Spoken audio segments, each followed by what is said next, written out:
Breaking news చూస్తున్నాం. తెలంగాణ రాష్ట్రంలో Congress party అధికారంలోకి వచ్చింది. 64 సీట్లతో తెలంగాణలో పాగా వేసింది కాంగ్రెస్ పార్టీ.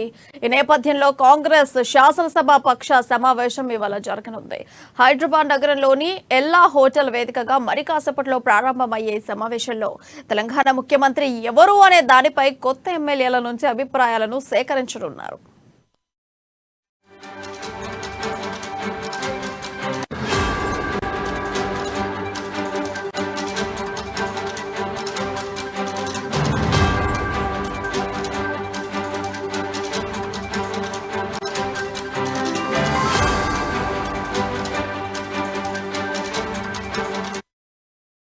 కర్ణాటక ఉప ముఖ్యమంత్రి డీకే శివకుమార్ ఇతర ఏఐసీసీ కార్యదర్శులు ఈ సీఎల్పీ సమావేశంలో పాల్గొనున్నారు. ఇక తెలంగాణ రాష్ట్ర వ్యాప్తంగా గెలిచిన కాంగ్రెస్ పార్టీ ఎమ్మెల్యేలు ఇప్పటికే హైదరాబాద్ లోని ఎల్లా హోటల్ కి చేరుకున్నారు. ఇవాళ ఉదయం సీఎల్పీ సమావేశం జరగనుండగా ఇవాళ ముఖ్యమంత్రి ప్రమాణ స్వీకారం కూడా ఉండనున్నట్లు సమాచారం. అంతేకాకుండా రేపే మంత్రివర్గం కూడా ఏర్పాటు కానుంది. ఇక ఇదే అంశంపై మరింత సమాచారం మా ప్రతినిధి హరీష్ లైవ్ ద్వారా అందిస్తారు. ఎస్ హరీష్, చెప్పండి. Thank you Priya. కాంగ్రెస్ పార్టీకి సంబంధించి కూడా ఈరోజు సిఎల్పీ సమావేశం మరి కాసేపట్లో గచ్చిబౌలి ఎల్లా హోటల్లో కొనసాగబోతుంది. నిన్న ఏదైతే కాంగ్రెస్ పార్టీకి సంబంధించిన 64 మంది అభ్యర్థులకు సంబంధించి వాళ్ళంతా కూడా హైదరాబాద్లోని హోటల్కి తరలించిన నేపథ్యం కావచ్చు. ఇప్పటికే డీకే శివకుమార్, కర్ణాటక ఉప ముఖ్యమంత్రి డీకే శివకుమార్తో పాటు ఏఐసీసీ పరిశీలకులు కూడా కాంగ్రెస్ హైదరాబాద్ చేరుకున్న నేపథ్యం కావచ్చు.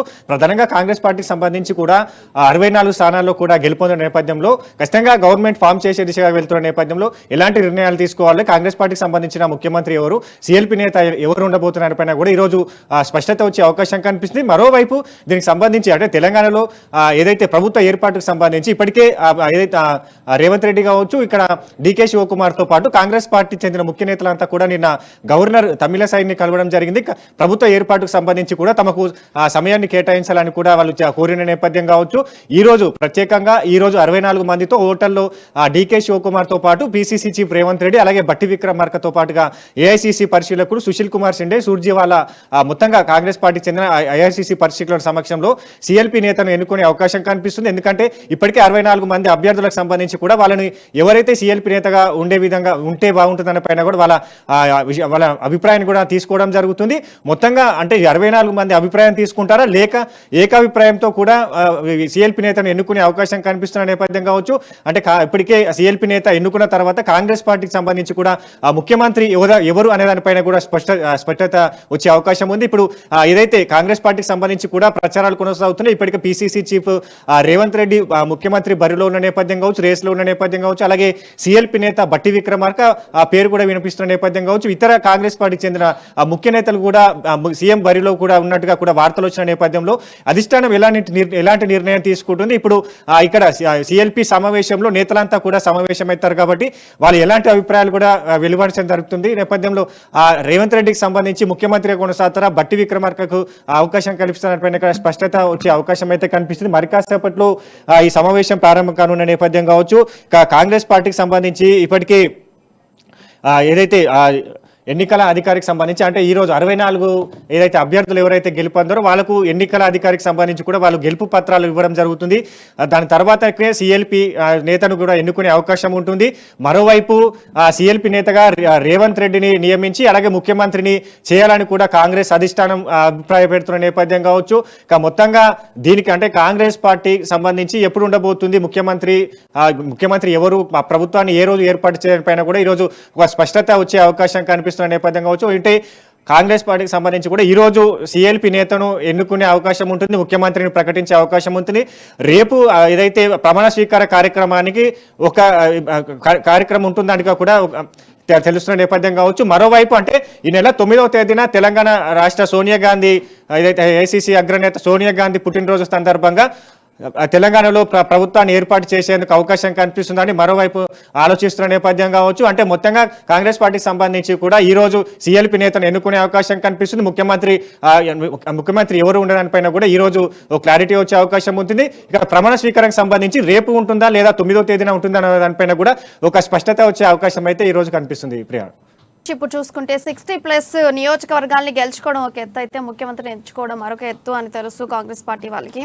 అండ్ అయితే ఇప్పుడు ఎవరిని ఎన్నుకునే ఛాన్స్ ఉంది? ఒకవేళ ఇదంతా సఫలీకృతమైనా కూడా ఈ ఎన్నుకునే అంశంలోనే కాంగ్రెస్ పార్టీ ఒకంత సఫలం కాకపోవచ్చు అనేటువంటి ఊహాగానాలు కనిపిస్తున్నాయి. దీన్ని మనం ఎలా చూడొచ్చు?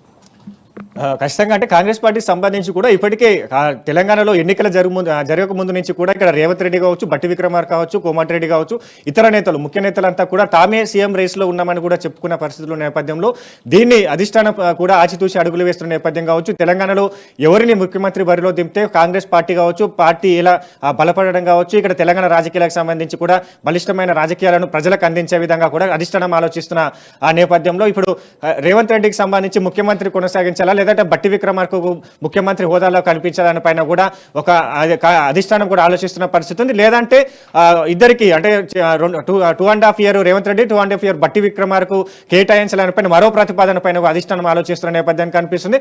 మరోవైపు బట్టి విక్రమార్కు డిప్యూటీ సీఎం ఇస్తూనే ఒక అయితే హోంశాఖను ఇచ్చే విధంగా కూడా మరోవైపు ప్రతిపాదనలు తీసుకొస్తున్న నేపథ్యం కావచ్చు. ఇక రేవంత్ రెడ్డికి సంబంధించి కూడా సిఎల్పి నేతగా కొనసాగిస్తూ ముఖ్యమంత్రిగా పెట్టే అవకాశం కనిపిస్తున్న నేపథ్యం ఉన్నది.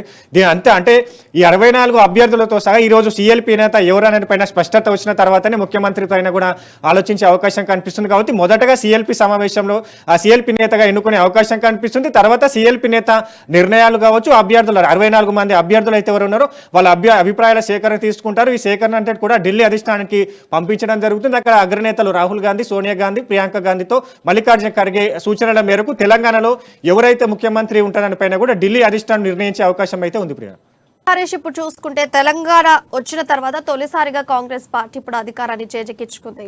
అయితే ఇదే అంశంలో చూసుకుంటే 5 ఏళ్లలో 5 ముఖ్యమంత్రుల్ని చేంజ్ చేస్తారు అనేటువంటి ఊహాగానాలు కొంతమంది అంటే మనం చూస్తున్నాం. ఇది ఎంతవరకు నిజం? అసలు దీన్ని మనం ఎలా చూడొచ్చు?